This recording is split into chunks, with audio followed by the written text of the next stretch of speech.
Apenas 2 semanas después de empezar la invasión de Ucrania, con el ejército ruso en Kiev, mucha gente se pregunta cuáles serán los planes de Putin.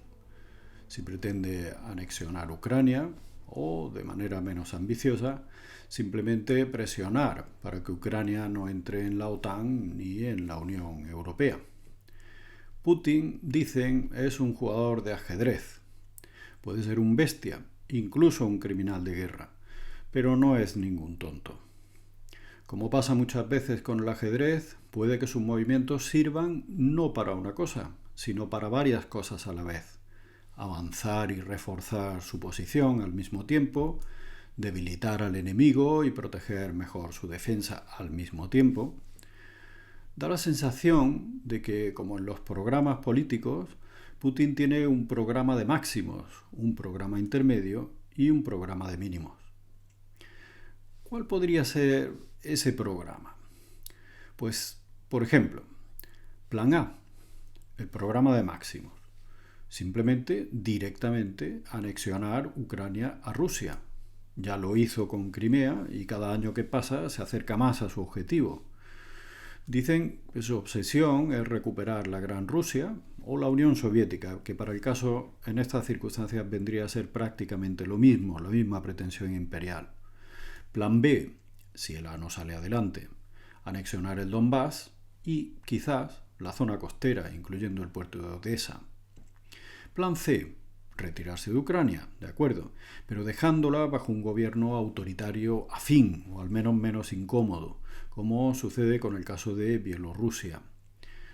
Plan D, retirarse de Ucrania, de acuerdo, pero asegurándose un gobierno o un régimen menos incómodo, que garantice que Ucrania no va a entrar en la OTAN ni en la Unión Europea. Plan E, retirarse del todo, pero con la garantía, esta vez sí, de que Ucrania no va a entrar en la OTAN, incluso aunque lo pida, porque en este caso sería la OTAN la que no le permitiría su ingreso, esa sería la garantía. O incluso un plan F, que es simplemente retirarse, con la advertencia dada ya, y dejar completamente desestabilizada la zona, como ya hizo en su momento con Georgia en los casos de Abjasia y Osetia del Sur. Puede ganar o puede perder, pero en principio lo que se ha hecho es tomar ventaja, porque realmente en este caso sus movimientos están aprovechando la debilidad de su enemigo, el mundo libre y democrático, que ese es su enemigo. Con Estados Unidos replegándose y yendo a lo suyo, y es comprensible, después de fracasos al menos parciales, con alto gasto y sobre todo coste en vidas humanas como los de Irak, Afganistán o Somalia, la Unión Europea se ha quedado al descubierto, debilitada por sus propias contradicciones. La principal, querer ser fuerte en este mundo globalizado sin el respaldo de un gran ejército, utilizando solo el dinero. Ya hablaremos de eso y del futuro de la Unión Europea, que es a mi juicio más necesaria que nunca. Pero por el momento, el mundo libre y democrático tiene un desafío mortal encima de la mesa, y no le queda otro remedio que adelantarse a las jugadas del adversario.